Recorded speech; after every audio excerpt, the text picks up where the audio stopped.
अच्छा सर, वो जो मेरा दोस्त आया था आपका पेशेंट बन के, कौन? अली रजा, हाँ। उसको क्या इशू क्या था सर? उसको यार स्ट्रेस भी था, बल्कि उसको डिप्रेशन था और साथ में ओसीडी का पेशेंट है वो। सर वो क्या होता है? यार डिप्रेशन का तो आपको पता है, सारी दुनिया को पता है। एंग्जाइटी जो होती है सर, वो होता है? नहीं यार, वो स्ट्रेस जो है ना, स्ट्रेस, ये बड़ी लॉन्ग डिस्कशन हो जाएगी, ठीक है। ये सब एक ही तरह की मिली हुई कड़ियाँ होती हैं, लेकिन थोड़ा थोड़ा सा फ़र्क होता है इनमें। स्ट्रेस जो है वो मैं इस पे डिटेल से आपको बताऊंगा इंशाल्लाह। ये मिली जुली सारी बातें होती हैं और स्ट्रेस यूँ कह लें कि ज़रा सा फ़र्क है। स्ट्रेस डिफरेंट है, डिप्रेशन जो है वो थोड़ा सा डिफरेंट है, एंग्जाइटी डिफरेंट है। स्ट्रेस ओवरऑल होती है, डिप्रेशन एंग्जाइटी उसके अंडर आप कह सकते हैं कि होती है। और इसके अलावा ओसीडी एक अलग ही एक बीमारी है। ये सारी ज़हनी बीमारियां होती हैं। सर उसके घर वाले तो माशाल्लाह अच्छे खासे, वो कहते हैं कि हमारा बेटा सेहतयाब हो गया, काम पे जाने लग गया, नहीं तो वो 2 माह से घर पे बैठा हुआ था। अच्छा, माशाल्लाह। चलें जी, वो अल्लाह का शुक्र है। होम्योपैथी में वाकई जो है बड़े यानी चमत्कार होते हैं। नहीं सर, उनके घर वाले आपको दुआएं दे रहे थे माशाल्लाह जी, उनका बहुत शुक्रिया। हमारा बेटा चल फिरने लग गया, शुक्र अल्लाह का। हाँ, आपको ढेर सारी दुआएं दे रहे थे। चलें जी, उनकी नवाजिश है, शुक्रिया। आमीन आमीन। अल्लाह ताला उनके बेटे को भी सलामत रखे, आमीन। तो आज मुझे बताएं कि आज क्या टॉपिक है वो? सर आज फिर इसी पे बात कर लेते हैं। यार इस पे आज टॉपिक ना, आपने टॉपिक नहीं सोच के आए? नहीं सर। अच्छा चलो इस पे कर लेते हैं अभी बात। इस पे फिर यही 3-4 चीज़ें जो है ना, जो मैंने अभी हम डिस्कशन कर रहे हैं वही कर लेते हैं। चलें, किसी का भला हो जाएगा। हाँ चलें, ठीक है। हाँ, लोगों को पता भी चले। और अल्हम्दुलिल्लाह इसमें वो अली रज़ा ठीक हुआ है, बहुत जल्दी रिकवर किया है। इसका मतलब वो कहते हैं ना, दवा के साथ साथ दुआ भी, लेकिन वो उसने अपने आप को खुद भी बेहतर किया है माशाल्लाह। बिल्कुल सर। चलिए फिर हम स्ट्रेस पे बात कर लेते हैं। ठीक है फिर सलीम भाई, इसको मैं अब स्टार्ट करते हैं। टाइम कम है, मैंने क्लिनिक भी ओपन करना है। माइक चेक कर लिया था आपने? जी सर, कैमरा भी ऑन है। कैमरा ऑन है? जी जी। चलें बस बिस्मिल्लाह करते हैं। अस्सलाम वालेकुम नाज़रीन, उम्मीद है आप सब लोग खैरियत से होंगे। नाज़रीन, आज बात करते हैं स्ट्रेस पर और एंग्जाइटी और डिप्रेशन, इनमें क्या फ़र्क होता है और ओसीडी क्या बीमारी है।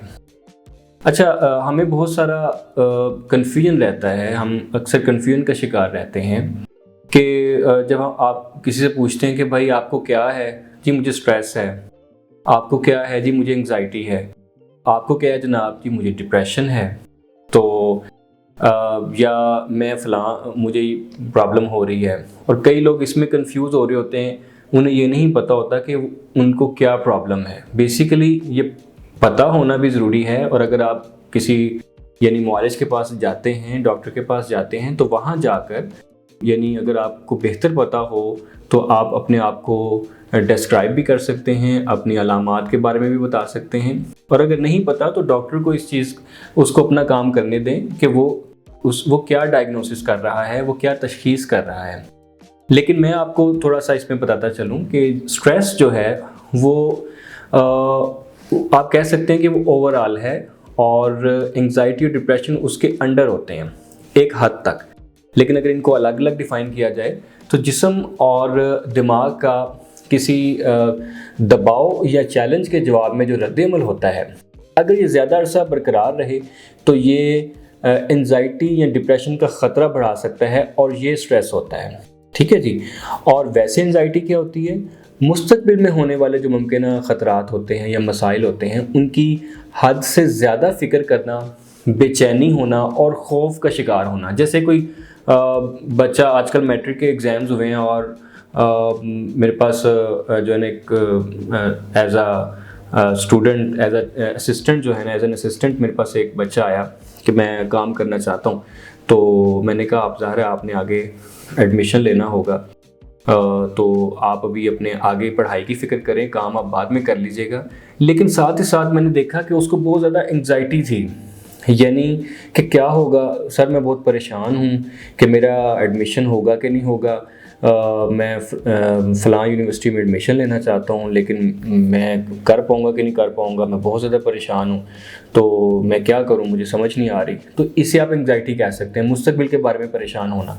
और डिप्रेशन आप कह सकते हैं कि यानी आपके माजी के साथ रेलिवेंट होता है, यानी मुस्तकिल उदासी होना, दिलचस्पी किसी भी चीज़ में ख़त्म हो जाना, नाउमीदी होना, कम तवानाई और रोज़मर्रा ज़िंदगी मुतासर होना।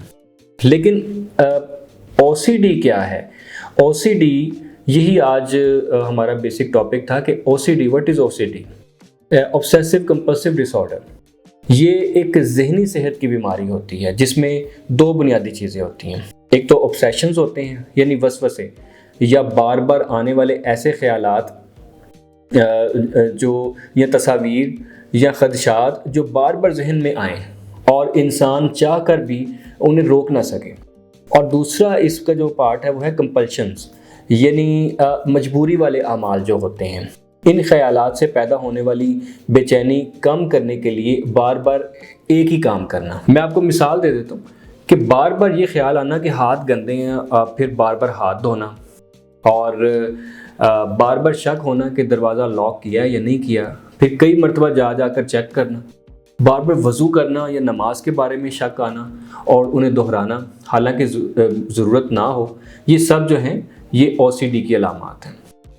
तो हमें बेसिकली पता होना चाहिए कि स्ट्रेस, एंजाइटी, डिप्रेशन और OCD में क्या फ़र्क है। कई पेशेंट्स को, जैसे पिछले दिनों एक पेशेंट मेरे पास आया और अब वो बिल्कुल ठीक है, उसके घर वाले बता रहे हैं कि अल्हम्दुलिल्लाह वो बिल्कुल ठीक है। जो वो स्ट्रेस और OCD का इकट्ठा एक पेशेंट था। स्ट्रेस बेसिकली अगर हम इसमें डिफ्रेंशिएट करें, स्ट्रेस दबाव या प्रेशर की कैफियत होती है। एंजाइटी जो होता है वो मुस्तकबिल के बारे में हद से ज़्यादा फ़िक्र और खौफ होता है। और डिप्रेशन वो मुसलसल उदासी, नाउमीदी और दिलचस्पी में कमी होती है।